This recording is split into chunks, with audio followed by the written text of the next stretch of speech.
Benvingudes i benvinguts al sisè vídeo del curs ChatGTP, oportunitat i repte per a la docència. I ara què fem? Soc en Marc Alier i aquest sisè vídeo va sobre els casos d'ús de ChatGTP. És el primer d'una sèrie de vídeos, diguéssim, de veure què respostes està donant. Llavors, just començar el curs, doncs la gent d'OpenAI ens va donar la segona actualització de ChatGTP des de que va sortir el producte, el desembre del 2022, i el 30 de gener doncs, va sortir una nova versió. Recordem que això és un programari com a serveis, i per tant ells van canviant per dintre el que hi ha, doncs ara hi tenen un nou model en el que han millorat doncs, la comprovació dels fets i les coses que diu. Per exemple, havíem detectat doncs, que s'inventava cites bibliogràfiques i coses d'aquest estil, a veure si ho han millorat, i diu que li han afegit capacitats matemàtiques, han millorat la capacitat matemàtica del trasto. Per tant, anem a comprovar-ho. Anem a comprovar-ho.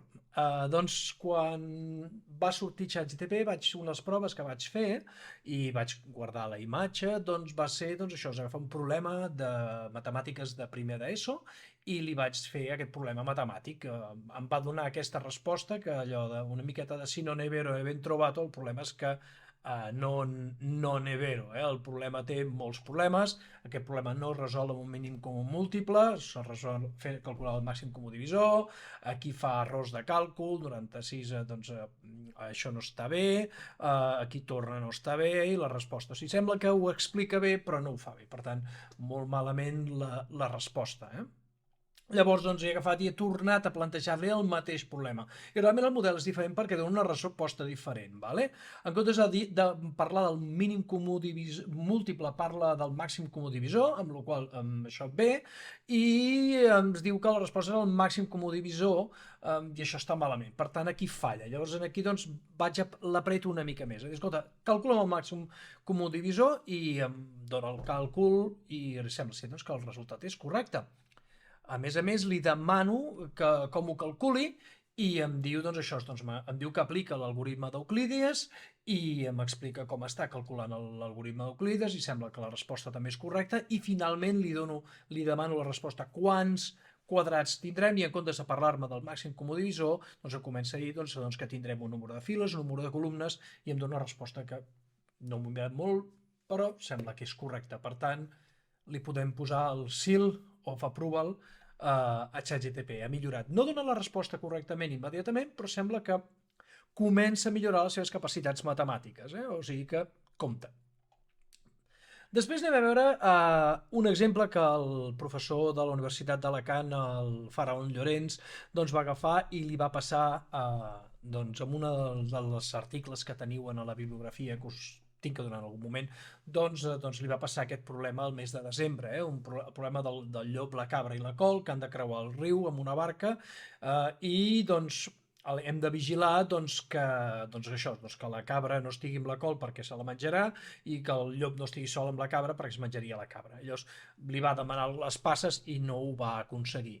Hem tornat a demanar he tornat a demanar-li, la resposta és diferent i si hagués canviat aquí la paraula barca per cabra, gairebé ho hagués tingut. Gairebé ho hagués tingut, però continua fallant. Per tant, va fent fallos, però cada vegada va millor.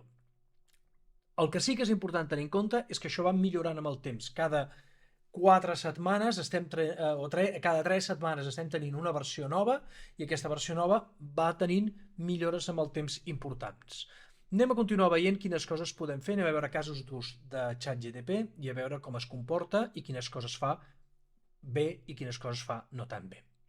Primer tot, generació de text. Jo li puc agafar i demanar-li que m'expliqui què és el centaure ontològic i un article sobre el centaure ontològic i els humans augmentats per intel·ligència artificial. Com em deia el professor Antoni Hernández, doncs el centaure ontològic és un concepte d'Ortega i Gasset, en la seva dissertació o meditació sobre la tècnica i és una cosa que s'està fent servir actualment parlant de les persones que fan servir intel·ligència artificial, per exemple, per jugar a escacs. Els tàndems d'ordinador en persona que competeixen en campionats oberts, on hi ha software, hi ha programes, hi ha persones i hi ha persones en tàndem amb un d'allò se'ls diuen centaures. Llavors, doncs, comencem a tenir la idea aquesta del centaure, doncs aquesta idea del centaure doncs, és d'Ortega i Gasset i doncs, ChatGPT ens genera un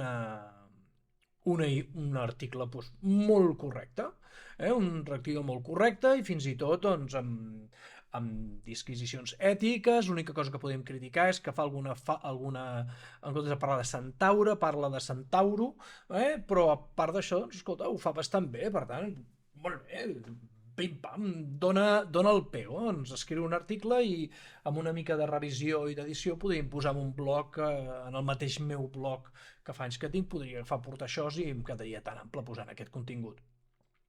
També ChatGPT fa resums, li he agafat un text d'un dels meus blogs, el blog sobre guitarres i fer de luthier, i li demano que em faci un resum i em fa un resum prou bo, per tant, fa resums, i li podria demanar que m'ho traduís al castellà o a l'italià com vist allà, i fa resums. I a més li puc demanar coses específiques. Per exemple, l'he agafat i li he demanat la relació sobre Juli Cèsar i Pompei, en comptes de dir-li Pompei, doncs li diu Pompeio, d'acord, doncs, i explica doncs, que tenen una rivalitat, etc. Li pregunto sobre la relació familiar, que no m'ho diu en la primera resposta, i em recorda doncs, així, doncs, que el Pompei es va casar amb la filla d'en Juli Cèsar, però ella va morir en un part i llavors doncs, la relació es va deteriorar. Sap coses, té tota la Wikipedia dintre i per tant li puc preguntar coses. També li puc demanar que m'aclareixi conceptes, per exemple li puc demanar quina és la diferència entre la mèdia i la mediana, estadístiques, li estic demanant en castellà en aquest cas doncs, perquè de vegades em dona millors resultats i m'ho explica molt bé, explica correctament i per tant si tinc algun dubte per escriure un article o per explicar alguna cosa doncs puc aclarir conceptes i m'ho explica prou bé. També pot fer una d'aquestes coses que de vegades hem de fer i que ens fan els alumnes quan volen copiar, que és parafrasejar. És a dir, que escolta, reescriu-me aquest text, tornem al text aquest dels luthiers, i em dona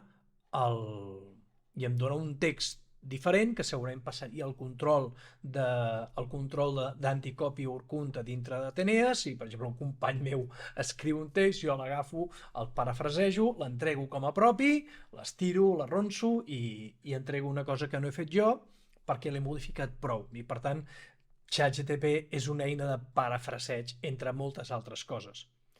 I ara ha passat una cosa molt interessant. Jo dic, saps què? Algú va dir a Twitter, ja sabem què fer. Si veiem que un text està massa ben escrit, doncs llavors sabrem que l'ha fet a ChatGPT o que se l'ha copiat. Llavors li he dit, escolta, reescriu-me el text introduint faltes d'ortografia i un parell d'errors gramaticals. Fa una setmana m'ho feia. Em posava errors gramaticals i faltes d'ortografia. I en algun moment ens hem trobat amb algun tipus de censura o ús no ètic de la tecnologia i em diu, ho sento, no puc complir amb aquesta sol·licitud, ja que estic programat per donar respostes clares i precises i no per introduir errors intencionals. Partint d'un llenguatge, comunicació efectiva, llenguatge clar, diu coses que ens agraden. A qui no li agrada la comunicació efectiva i llenguatge clar? Molt bé. Però en canvi, si li dic que escriu el text com si ho hagués fet un noi de 12 anys, doncs tot i que no m'introdueix faltes d'ortografia, i això està bé, doncs ja comença a agafar, a fer una redacció amb superlatius, em diu toca en directo con la cuerda, que vibra, no és una redacció molt precisa o molt ajustada i es veu que pràcticament que sí, que és com si ho hagués escrit un nen o una nena de 12 anys, amb la qual cosa podem veure que això és que quan es fa algun tipus de censura en aquest tipus d'eines sempre podem trobar algun camí per fer-li fer el que nosaltres volem. Per tant, em permeto generar aquest meme, ChatGPT genera errors d'escriptura, no, però escriu com un nen de 12 anys, això sí que ens ho pot fer, i si en un moment he trobat aquesta solució, algú amb inventiva i amb ganes pot trobar moltes maneres de fer-ho. Una altra cosa que podem fer és l'anàlisi de contingut. Anàlisi de contingut. Una de les coses que es fa moltes vegades contra els textos d'internet és l'anàlisi de sentiment. En aquest cas dic, mira, anem a fer una anàlisi de sentiment de frase. Proposo uns exemples, està plovent, neutral, quin rotllo, plou, mullaré, negatiu, que bé, plou i anem a xapotejar en els bassals, positiu. Ho tens? I tu sí, entenc el que és entenc que és un anàlisi de sentiment i puc identificar si una frase és neutral, negativa i positiva. És a dir, que analitza. Pablito clavó un clavito. Neutral. Vale. Ara anem a veure. Analitza. M'encanta l'olor del nàpalm pel matí. I em diu negatiu.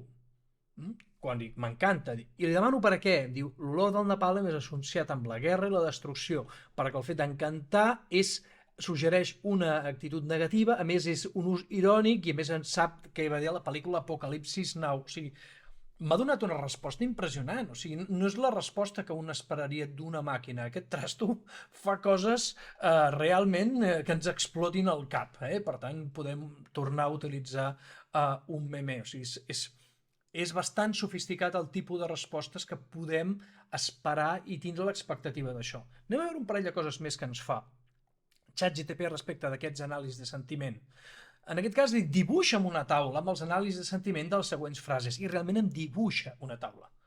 Em genera una taula que puc agafar, copiar i enganxar en un document de Word, però si jo volgués alguna cosa més sofisticada i, per exemple, ficar-ho en un fitxer, li podria dir, escolta, genera'm. Perdó, aquí li he demanat, li he preguntat si la darrera frase era una mica negativa, aquesta carinyo on has posat els mitjons aquesta vegada, i diu sí, la darrera frase pot tenir un to negatiu. És a dir, li puc agafar i influir, preguntar per les respostes, estirar i arronsar.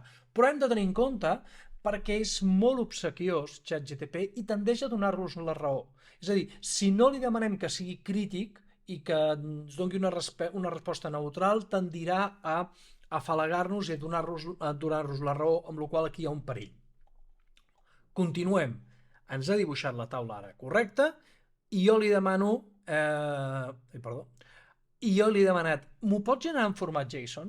El format JSON és un format d'intercanvi per poder agafar i enviar això cap a bases de dades o importar-ho entre diferents tipus d'aplicacions, per exemple, per importar-ho a Excel. Doncs em genera codi JSON i em dona fins i tot un botó super convenient per copiar aquest codi i enviar-ho cap a una aplicació. Li podria demanar que m'ho donés en fitxer separat per importar i exportar d'Excel, en fitxer XML, en el que volgués. Et genera el codi font i ho puc ficar dintre una aplicació. Amb la qual això em dona possibilitats per a corregir o per donar feedback. Segurament el ChatGPT directament és una mica cru per fer accions massives, però utilitzant les APIs o el sistema Copilot podríem agafar conjunts d'exercicis que ens han donat els estudiants i demanar-li en aquest trasto que ens els corregeixi si li hem donat nosaltres uns criteris previs i donar feedback. Després nosaltres només hauríem d'agafar i revisar.